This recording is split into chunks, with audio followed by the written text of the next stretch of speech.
dans le nord-ouest de la France, entre les plaines de Bretagne et ses forêts denses, se trouve la forêt de Brocéliande, un lieu entouré de légendes depuis des centaines d'années.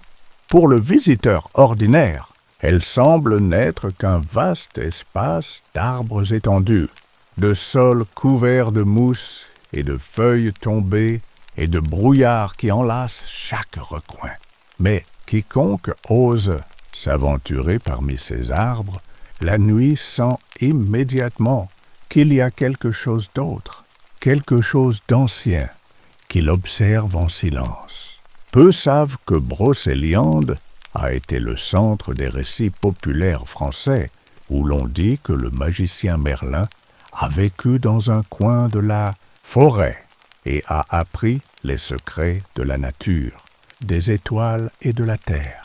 La légende raconte qu'il rencontra la mystérieuse dame Viviane, qui lui offrit une connaissance étrange de pouvoirs que les humains ordinaires ne possédaient pas. Certains ajoutent que son lac enchanté, au cœur de la forêt, n'a été vu que rarement et contiendrait une énergie ancienne, capable de montrer l'avenir, ou du moins ce que le cœur désire voir. La nuit à Brocéliande possède une magie particulière. Lorsque la lumière disparaît, la lune se mêle au brouillard, et les arbres dessinent de longues ombres qui s'étendent comme des bras invisibles, semblant chuchoter des histoires anciennes. Le visiteur qui avance d'un pas ressent qu'il ne marche pas seulement sur la terre, mais à travers des couches de temps où le passé et le présent se mêlent d'une manière inexplicable. Parmi les sons faibles, on peut entendre les murmures des chevaliers perdus dans leur longue quête, ou peut-être les histoires des arbres, porteurs des secrets de milliers d'années.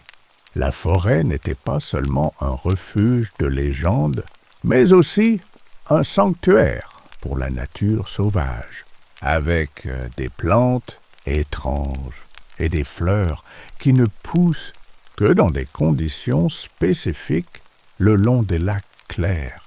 Ces plantes, selon les anciens récits, étaient utilisées pour la magie et la médecine, donnant à Merlin le pouvoir d'influencer le cours des événements. Les anciens venaient la nuit, se déplaçant avec précaution parmi les arbres, suivant des signes laissés par les esprits anciens, croyant que Brocéliande testait le cœur de celui qui osait y entrer. Aujourd'hui, les visiteurs ne croient pas toujours à ces histoires, les considérant comme du folklore, mais le sentiment de mystère demeure. Quiconque pénètre dans la forêt ressent soudain une paix profonde, comme si la forêt lui permettait d'entendre l'écho de lui-même, loin du tumulte du monde extérieur.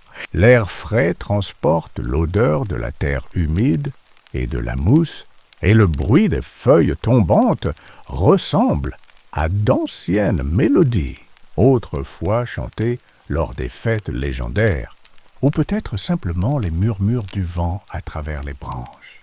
Au fil de l'histoire, Brocéliande a été liée à des croyances spirituelles.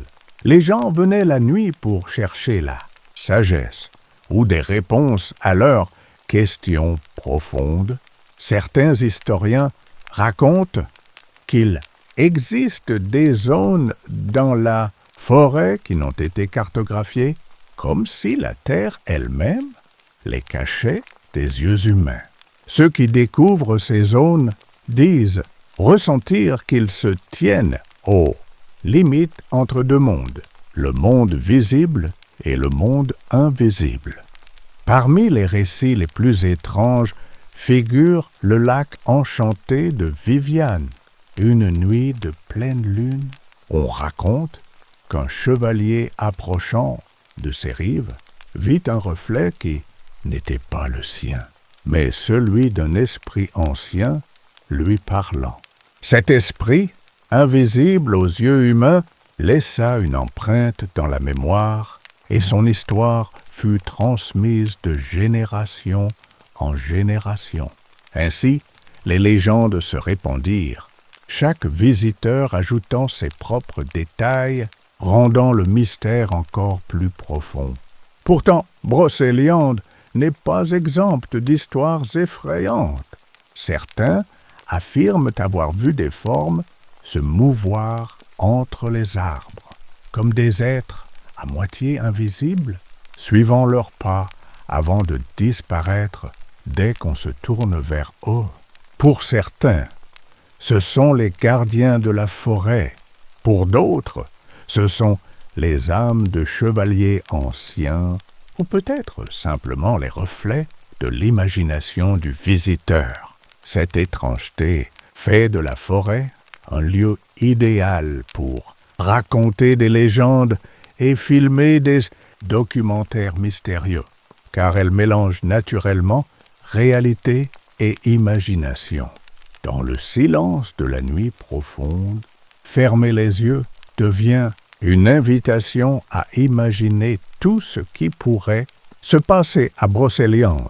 L'imagination y voit les arbres converser entre eux, les lacs scintiller de couleurs inhabituelles et le brouillard danser comme une ancienne chorégraphie. Chaque pas dans la forêt devient un voyage intérieur où le mystère, la magie et l'histoire se rejoignent pour créer une expérience inoubliable. Finalement, Brocéliande n'est pas seulement une forêt, c'est une expérience sensorielle et spirituelle.